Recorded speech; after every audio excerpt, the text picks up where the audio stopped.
Magandang hapon po sa inyong lahat.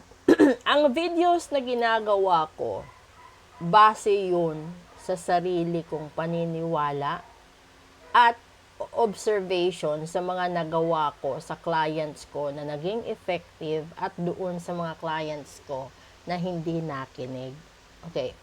So, yung buhay kasi natin, hindi naman natin pwedeng ipagpilitan at ipagdutdutan sa lahat ng tao na kaya nilang tanggapin at kaya nilang pakinggan. May mga tao talaga na kahit ano yung gawin natin, hindi nila kaya. Hindi nila matanggap at gagawa talaga sila ng eksena para mapansin. Ito yung mga tao na masyadong nakafocus at self-centered sa sarili nila. Ngayon, kung nakikita ninyo yung background natin is Biblia. Kasi napakaraming makadiyos na nagko-comment na kailangan nating magbasa ng Biblia, kailangan nating matuto sa Biblia, kailangan nating lahat-lahat sa Biblia. Wala akong masamang feedback regarding sa nakasulat or nasulat sa Bible.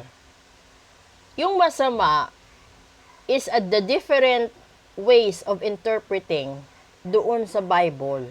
Kasi, yung Bible kasi, di ba, ilang revision na yun na nangyayari.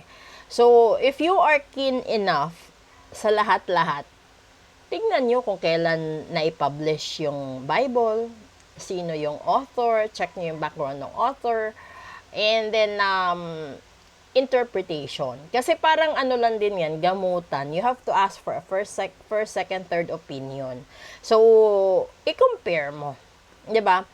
Kasi there are King James, there are NIV, and the old version wherein there is a Bible na meron pang page ni Enoch, Book of Enoch. 'Di ba? Ngayon, sa mga tao nagmamarunong patungkol sa Biblia, huwag niyo nang ipagpilitan na lahat ng tao magbasa ng Bible. Dahil, mas pipiliin pa nilang maghanap buhay. At, siguro, ituon yung oras nila sa mga anak nila, sa trabaho nila, sa pagsasaka, no? Yung iba kasi, mahirap yung trabaho eh. Katulad na lang ng overseas natin. Hindi naman lahat ng overseas white-collar jobs. Kalimitan sa kanila blue-collar jobs eh. So, hindi rin natin kontrolado, lalo na yung mga DH natin, hindi natin kontrolado kung papayagan ba sila ng amo nila magbasa ng Biblia.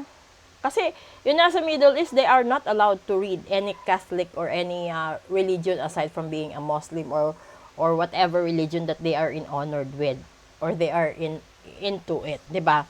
So, hindi nga sila pwede magdala ng mga santo, hindi sila pwede magdala ng kung ano-ano dahil bawal sa pinagtatrabahuan nila. So, ibig sabihin, hindi mo rin pwedeng ipagdutdutan sa lahat ng tao na magbasa ng Biblia.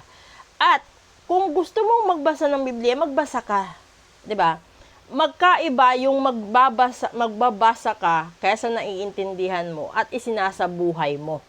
Dahil maraming pakitang tao na nagbabasa, nagsisimba, walang ka-absent-absent, no? Sa lahat ng Bible study, sa lahat ng charity work, sa lahat ng misa sa kanya-kanyang simbahan. Pero bakit hindi ko nilalahat? Pero bakit hindi napapakinggan ang mga dasal ninyo? Naalala nyo kung sino pa yung mga taong black sheep? Sila pa yung pinagpapala. Naalala nyo kung sino pa yung mga tao na sasabihin nyo noon, ay wala na yan, patapon na. Kaya wag mong sagutin. Walang pinag-aralan. Walang kakayanan ang mga magulang para bigyan ng ganito, ganyan ang mga anak nila. Pag yan ang napangasawa mo, ano ipapakain sa'yo? Diba? May mga ganun tao, mata pobre. Tapos, few years later, nagsipag yung ina-underestimate mo, mas maganda pa ang buhay ngayon kumpara sa'yo. O ngayon, kung aayusin mo yung pagkatao mo, wag ka munang mag-focus sa pagkatao ng iba, 'di ba? Ayusin mo sarili mo. Subukan mong basahin at intindihin at isabuhay ang Biblia simula sa unang libro ng Genesis patungo sa Revelation. Isama mo yung Book of Enoch. Kailangan yung iano yan. Kung ako tuturuan nyo ng patungkol sa Biblia, hindi ko kailangan ma-memorize lahat ng verses and books and chapters and whatever. Dahil magkaiba yung isinasabuhay mo ang leksyon ng Diyos kaysa pinapakita lang sa mata ng tao. O magiging ipokrito ka at magiging ipokrita ka, bitbit ka ng bitbit ng libro para sabihin na makadiyos ka, para sabihin na banal ka. Ang daming nabubuking na nagbabanal-banalan ngayon. Alam nyo yan, nakikita nyo sa social media. Marami. So, halongkatin nyo ilang pare, ministro, pastor, santo papa sa history nagkaroon ng violation na kung tutuusin, matindi ang dedikasyon nila bago sila naging ganun.